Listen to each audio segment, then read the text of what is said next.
साथियों, आगे 3 जगह आम सभा का आयोजन है। समय काफी हो चुका है।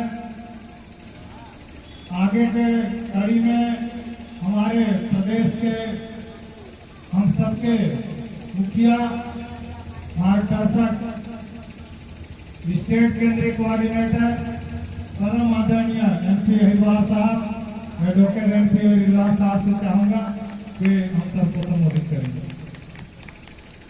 आज बहुजन समाज पार्टी के तत्वावधान में शेड्यूल कास्ट आदिवासी एवं पिछड़ा वर्ग के आरक्षण को बचाओ एवं आत्मसम्मान व सम्मान जगह यात्रा में मेरे बैकुंठपुर के कार्यकर्ता भाइयों ने इस यात्रा में आए हुए सभी साथियों का हार्दिक अभिनंदन स्वागत किया। इस सब के लिए मैं आप लोगों का दिल से हार्दिक अभिनंदन करता हूँ। स्वागत करता हुआ संत गुरु महापुरुषों, जिनमें विशेषता संत श्रोमणी गुरु रविदास साहब, बाबा गुरु घासीदास साहब, महात्मा फूले, क्रांतिवीर बिरसा मुंडा, परम पूज्य बाबा साहब अम्बेडकर और इन सभी महापुरुषों के जीवन दर्शन को बताने वाले मानवर साहब काशीराम साहब, इन सभी को सशक्त नमन करता हुआ बहुजन समाज पार्टी की राष्ट्रीय अध्यक्ष, उत्तर प्रदेश की 4 बार मुख्यमंत्री आर्यन लेडी जिंदा देवी आदरणीय बहन जी को भी नमन करता हुआ मंचासीन अभी आपके पूर्व वक्ता श्री दाऊराम रत्नाकर जी और स्टेट कोऑर्डिनेटर, साथ ही हमारे प्रदेश के प्रदेश अध्यक्ष श्री श्याम टंडन जी, साथ ही हमारे बीच में पूर्व प्रदेश अध्यक्ष वर्तमान जोन के इंचार्ज सम्मानीय OP वाजपेयी जी, साथ ही हमारी प्रदेश की महासचिव बहन लता गेडाम जी, साथ ही मंचासीन हमारे बहुत वरिष्ठ साथी एडवोकेट धन सिंह धुर्वे जी और इस मंच का संचालन कर रहे हमारे साथी हीरालाल कुर्रे जी और प्रदेश के हमारे गृह सचिव सम्मानीय हमारे मनीष बख्शी जी, सम्मानीय सुरेश दांडे जी और उपस्थित मेरे आदरणीय सभी मेरे भाइयों बहनों, जहाँ तक मेरी आवाज जा रही है उधर तक के साथियों, अभी आपको जानकारी हो चुकी है कि जो यात्रा निकली हुई है आज जो है 1 अगस्त 2024 को माननीय सुप्रीम कोर्ट के द्वारा एक निर्देश जारी किया गया, जिसमें हम लोगों के आरक्षण का उपवर्गीकरण करने का और उपवर्गीकरण के साथ साथ लागू करने की बात कही गई है। हे मेरे भाइयों, ये कोई पहला अवसर नहीं है।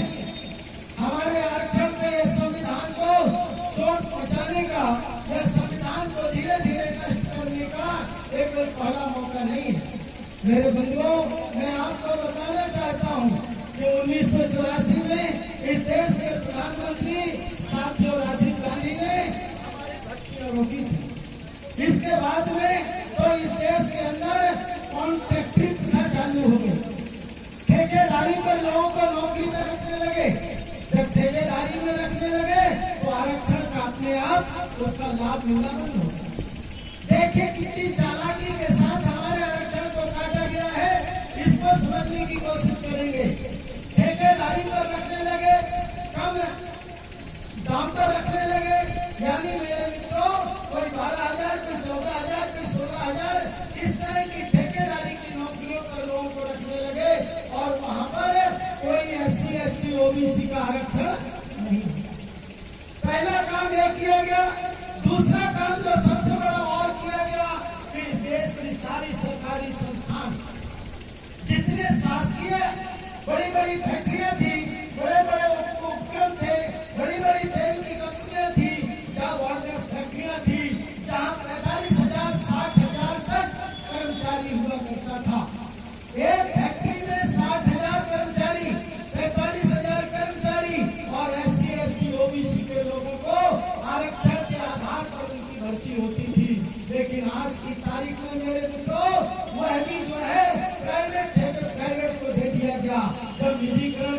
गया, तो बोलो SC/ST का आरक्षण अपने आप खत्म हुआ कि नहीं? हुआ कि नहीं हुआ? ये साथियों दूसरा छोड़ दिया। फिर तीसरा काम क्या किया गया कि लाखों लाखों वैकेंसी पूरी की पूरी खाली पड़ी हुई है, उनको जो है कभी भरने का काम नहीं किया। और शेड्यूल ट्राइब OBC का पक्ष में या कोटे में जितनी वैकेंसी होती है वो वैकेंसी भी कभी भरी नहीं गई, तो SC/ST OBC का कोटा भी नहीं भरा गया। और इसके बाद में साथियों जो कर्मचारी भाई आपको प्रमोशन में रिजर्वेशन मिलता था, आपको जो प्रमोशन में रिजर्वेशन मिलता था, वो प्रमोशन के रिजर्वेशन में भी इसी सुप्रीम कोर्ट के माध्यम से साथियों नागराज केस के माध्यम से उसको उलझाने का काम कर दिया गया। और आज तक भी वो नागराज केस के माध्यम से लेकर जिसमें उन लोगों ने कई कंडीशन रख दिया कि सबसे पहले आपको आंकड़े तैयार करने पड़ेंगे और उसमें कुशलता देखनी पड़ेगी कि जिस कर्मचारी का प्रमोशन है वो योग्य है कि नहीं है। ये सारे बंधन डाल के और मेरे मित्रों उस नागराज केस में प्रमोशन के रिजर्वेशन को उठाने का काम कर दिया गया। आज की तारीख में जो 1 अगस्त को मेरे मित्रों निर्देश हुआ है, यह भी इसी तरह का कर दिया गया है। और इसके साथ साथ अब मेरे मित्रों अगर इसके जो है आज जो है बहन कुमारी मायावती जी हमारे आरक्षण को बचाने के लिए पूरी मुस्तैदी के साथ में केंद्र सरकार के ऊपर जो है उन्होंने दबाव डालने का काम किया है। केंद्र सरकार के ऊपर कि जो सुप्रीम कोर्ट का निर्देश है उसको प्रभावी करने के लिए, निष्प्रभावी करने के लिए, और जो है मेरे भाइयों वो आर्टिकल 341 के मुताबिक। और मैं ये भी बता देना चाहता हूँ कि ये जो है साथियों 2004 में एक जो है ये भी चलिया वर्सेस आंध्र प्रदेश का केस था। ये भी चलिया वर्सेस आंध्र प्रदेश के केस में ये 5 जजों की बेंच ने इस बात का जो है निर्णय दिया हुआ था।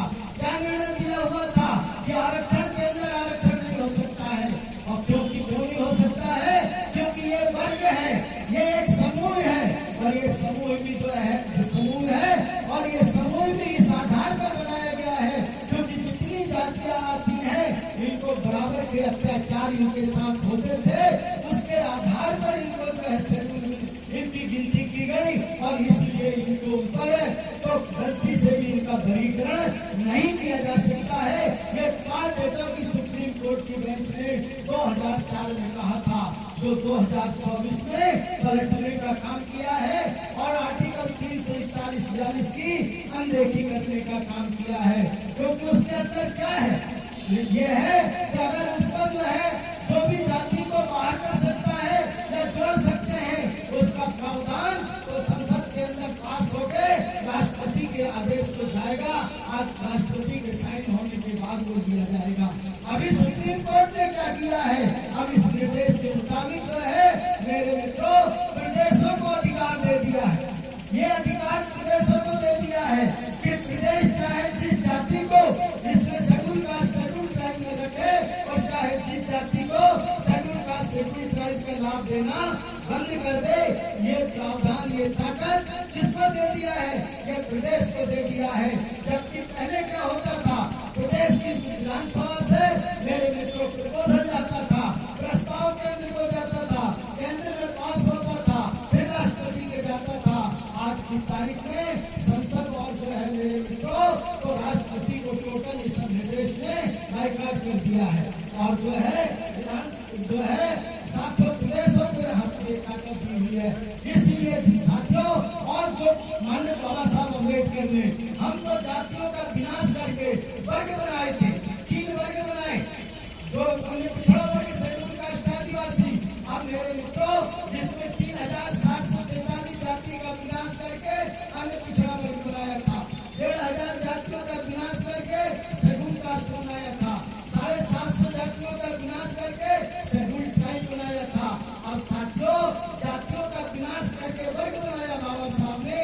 आज उन वर्गों को पुनः मेरे मित्रों वर्गीकरण करने का मतलब पुनः बांटने का काम चालू हो रहा है, पुनः बांटने का काम चालू हो रहा है।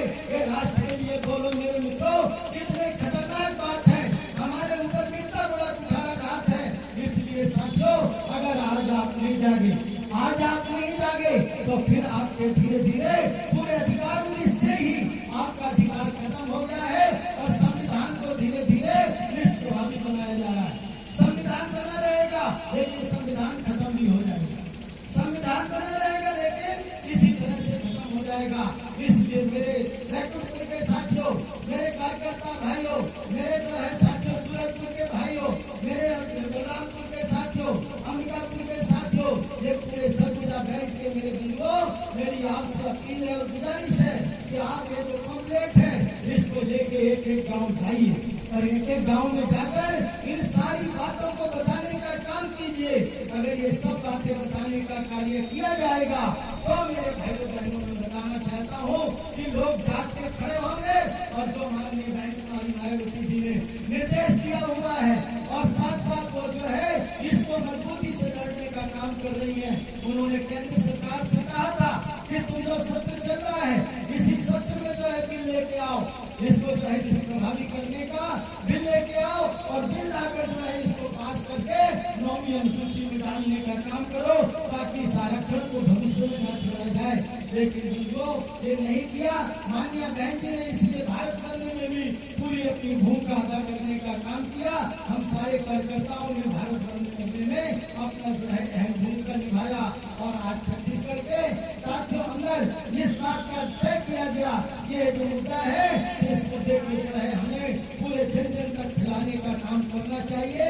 हमारे उधर के कार्यकर्ता गांव गांव लेके जाएंगे तो इससे एक एक गांव में जन जागृति पैदा हो जाएगी और अपने जो है फिर बीजेपी कांग्रेस के खिलाफ में उठ के खड़े हो जाएंगे और आने वाला जब भी मौका मिल जाए, हे मेरे मित्रों 5 साल का इंतजार मत करना, क्योंकि अभी एक राष्ट्र एक चुनाव की बात हो रही है।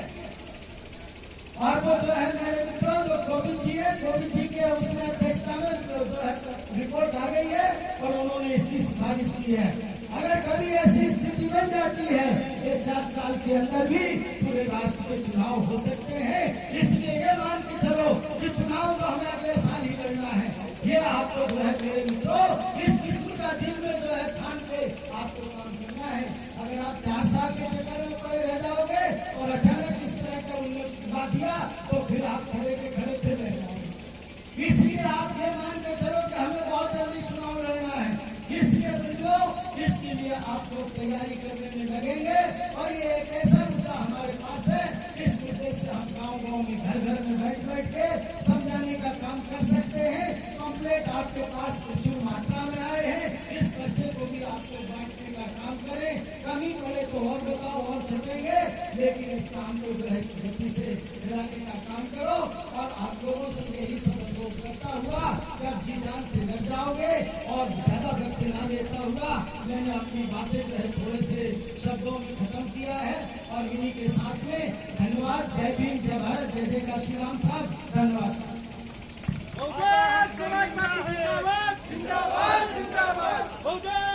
साथियों एक घटना का और थोड़ा उल्लेख कर देना चाहता हूँ। साथियों आदिवासियों में अभी सीतापुर के अंदर साथियों एक आदिवासी मजदूर को ठेकेदार ने ले जाकर घर से पकड़ के लेके गया और ले जाने के बाद साथियों उसकी लाशें नहीं मिली। बाद में पता चला कि वो टंकी के नीचे जो है गड़ा दिया गया था। पहले प्लास्टर बनाया, फिर उसकी लाश को रखा, फिर प्लास्टर बनाया, फिर पाइप खड़े करके टंकी बना दिया। टंकी के ऊपर मेरे मित्रों उसके बाद में खोज खबर हुई तो पता चल रहा है कि उसकी लाश निकली है, आदमी मरचुरी में रखी हुई है। तो साथियों गिरफ्तारी नहीं हो रही। इस तरह के जुर्म, जाति अत्याचार, ना SC ना ST ना OBC कोई भी सुरक्षित नहीं है। इसलिए मेरे आदिवासी भाइयों इन घटनाओं को भी गांव गांव में बताने का काम करो। ये बातें मैंने आपसे कहना चूक गया था तो उसको रिमाइंड कर दिया। धन्यवाद साथियों, बहुत बहुत धन्यवाद माननीय हरिवार साहब।